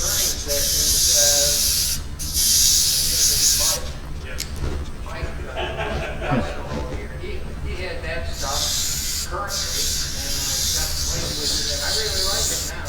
Yeah, it's nice. I've got a lot of sandpaper if anybody wants to buy some. Okay, yeah. And when I had my shop in New York, of course, I had a full attic the whole length of it. And I could back a semi in the end. And we had all these furniture factories going out of business different times. So I'd show up, and if there was something I wanted, I'd bid on it. And a lot of times you got the whole lot, you know, whether you wanted it or not. And I ended up with 16 55-gallon drums of stain one time, and I just thought I was getting a barrel of lacquer, you know, like, we'll deliver for you. And the big truck rolls in like, what do I do with it? But sandpaper-wise, too, you know, and they had the big rolls of sandpaper for all the big machines. And I had enough in my attic that when I had my garage sale, I was selling it for $5 a pickup truck load. All that you get on your pickup truck load, just give me $5 and go. And I had that much, you know. The same with hardware. One of the factories went out of business, and I had enough hardware I built cabinets across the side of my shop about this big, floor-to-ceiling shelves, and I filled it all boxes of solid brass hardware, you know. And I gave most of it away when I left. And once again, those good sauce hinges, they're like $20 a piece, solid brass sauce hinges. You know. I sold a 5-gallon bucket full of them, you know, for a few bucks, you know. Just couldn't take it all with me, you know. So, and but we had you know, companies there that would you know, just specialize in making stains and lacquers for the furniture industry. But I could go there, you know, buy 5 gallons of sealer stained lacquer for just $5, you know, $1 a gallon, you know. And it's just, I moved to India, that wasn't the case, you know. And I think we might be there. It feels pretty good. Now, separate the men from the boys here. If I can do this right, I can take this off, and sometimes I can jam this back onto what's left on there, or I may have to get another block of wood, whichever, and we'll finish the bottom off. And we'll call her done. Anybody else have any comments, good or bad, about what we've done so far? Righty Lucy. Yeah, I might be able to get that with a chuck. I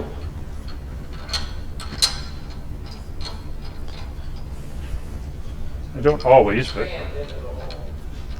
I can expand it, but I think I can grab it on the outside here, just very lightly. Don't crunch it too much. Sometimes I put a little tape on there, but gingerly carry it on there, I think will be okay. Just because I'm a chicken, I'm going to bring that up until I remove most of it, you know, so I don't knock it off there. You can just take another block of wood and turn, just like I got here, and wedge it on there, and I've done that quite often. And you know, I could have done it with that one, but that was able to grab and fit pretty good on there. I'll take a chance, just bring up a little pressure. I'll remove most of the wood. I'll pull it away, hold my breath, see if I can finish up the little nub.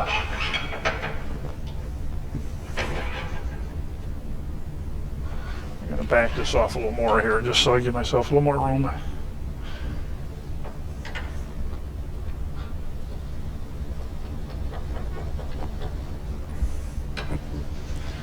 Get the banjo in there a little better. This I will shut the lathe off for. Okay.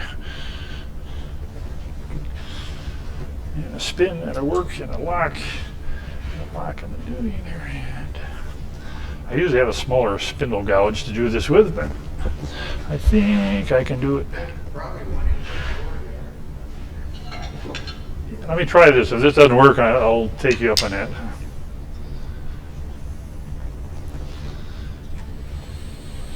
It's pretty smooth.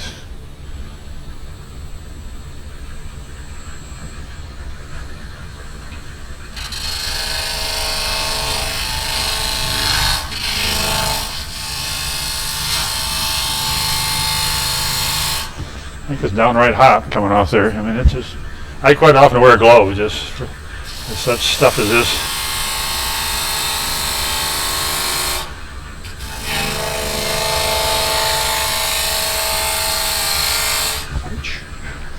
A friend of mine worked on Amazon, and they provided these really neat gloves. They're like Kevlar. I mean, they're really good, thin gloves. So I got a bunch of those that I wear.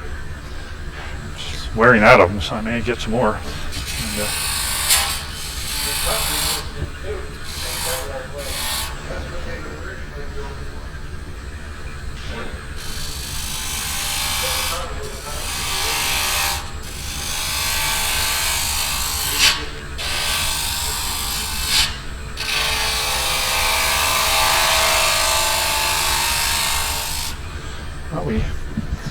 one more quick Kevlar story.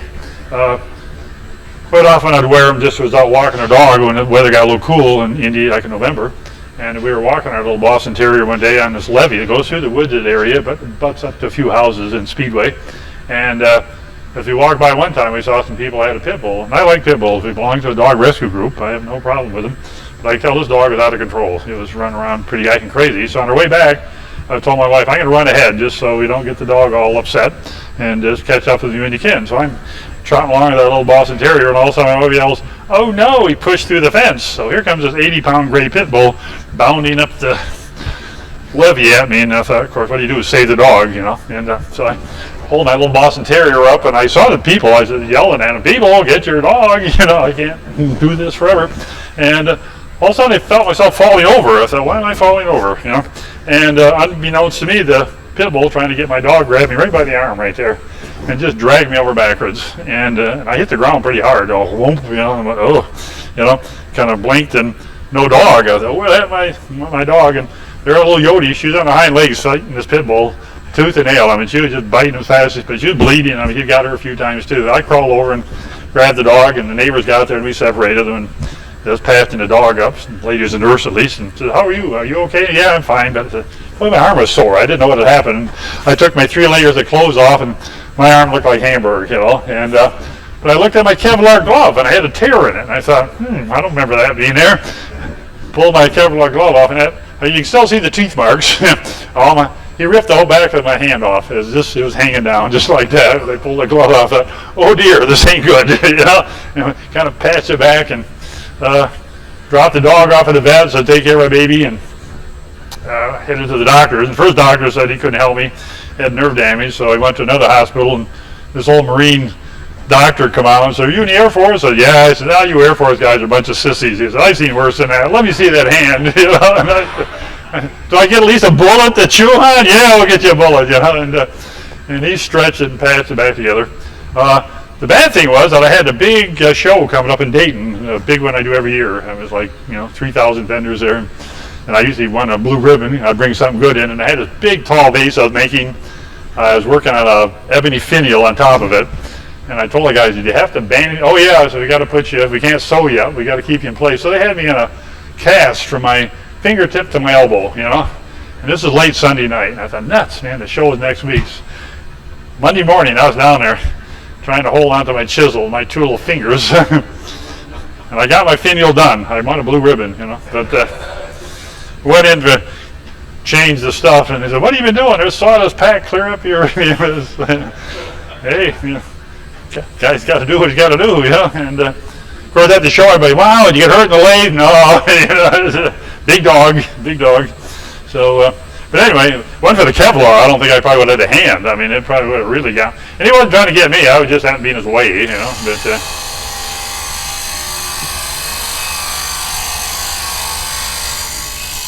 I still like pit bulls. I just don't want to fight with one again. It's just.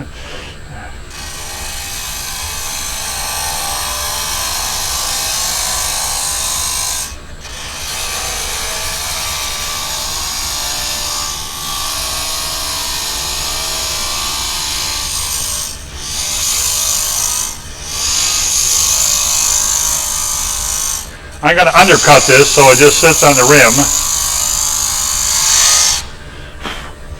Taking it down pretty fine there. They kind of call it the pucker factor. How fine do you dare to go there before you let her go. And we're going to go for the gusto. We're feeling lucky here today. So, and yeah, pretty good in there. Yeah. Yeah, why not? Get her out of the way.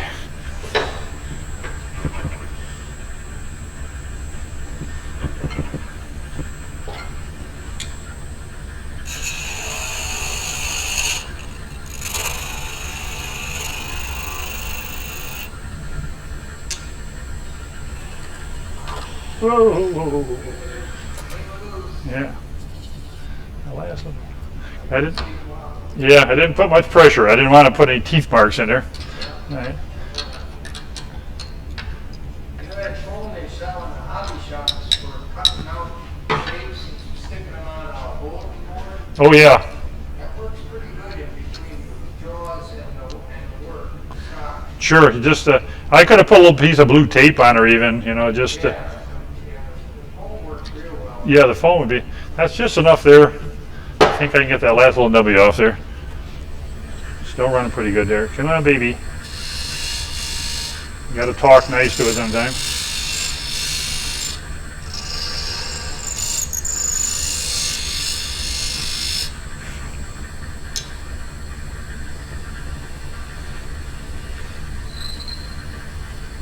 There we go.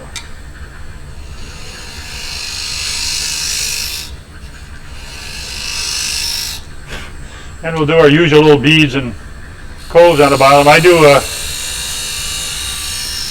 little round disc in the middle. That's where I sign my initials. I usually have the wood burner or indelible type ink.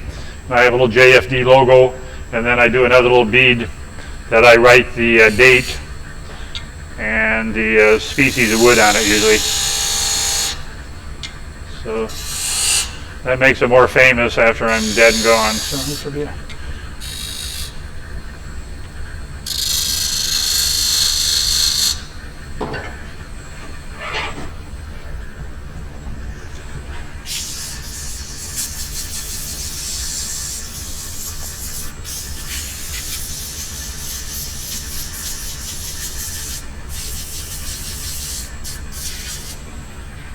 just check.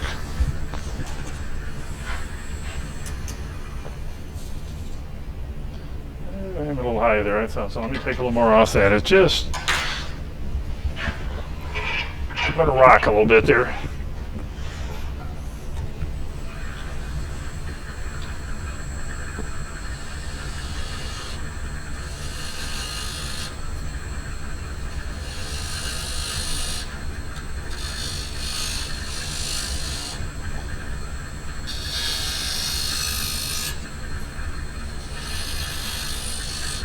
Skews are wonderful little tools. I have all kinds of them. I got probably half a dozen, all different sizes.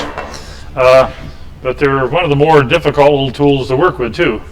And you can get nasty catches and do all kinds of bad stuff with them. So there's all kinds of books written about them. You know, The Taming of the Skew and Son of Skew and you name it. You know, there's all kinds of videos and books on how to do it. And it's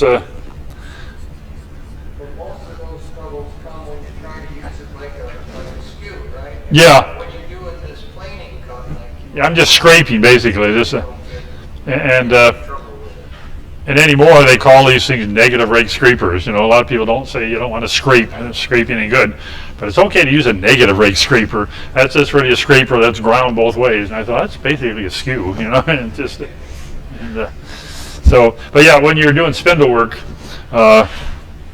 we used a little bit yesterday to round at. That's when you're riding down, and it cuts wonderful. These are glass, smooth cut like that. And any kind of beads and coves, you can roll it with a skew. You can do it either way. You can do it point or heel, but most people do it with the heel down like that.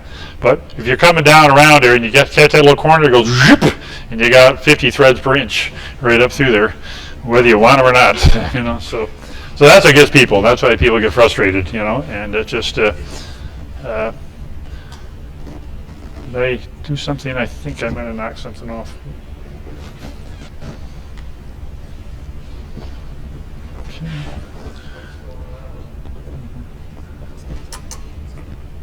There we go. Okay, maybe I just bumped that. Just a hair more off here, just so it sits flat, maybe. Yeah, I'm a big fan of scrapers for scraping, skews for scraping.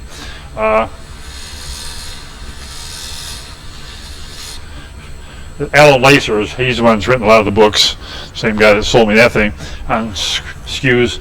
He sells a great big one. That sucker's that wide and that thick. I mean, you could dig a foxhole with it, you know. And he demonstrates, he turns toothpicks with it and everything else, you know. He gets in there, and I've taken classes with him and with Matthew Hill that studied with him, and I've taught with Matthew at Mark Adams and out at Oklahoma too. And he has different kinds of leather strops, you know. For certain stuff, I'll use this leather, you know, with this kind of rouge on this kind of leather. And I think, really? Well, you can tell the difference, you know. I mean, and I get mine really sharp. I use diamond hones, and I have you know, leather strops, revolving ones, and I get it really, really sharp. You know, where you can shave with it, you know. But I don't know if I can tell the difference between one leather or not, you know. But one of his classes, I know the people are having trouble doing what he's doing. You know, I said, hey, when he's not looking, just scrape it. It works the same, you know, what the heck, and you'll never know. And a little later, you're going to go out and demonstrate it and show how good you are that you can do it the right way. Cheat and scrape. And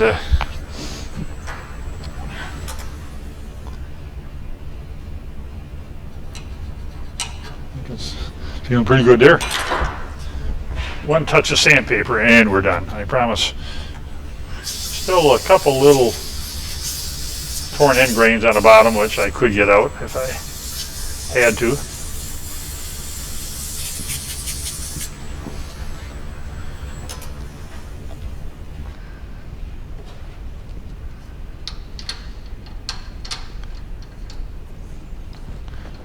Okay, let's hang here. Let's see how that fits still. A little bit of wax will take care of that. Sometimes I'll sit like that for a while.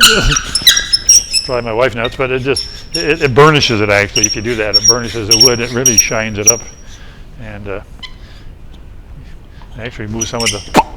But it's pretty good.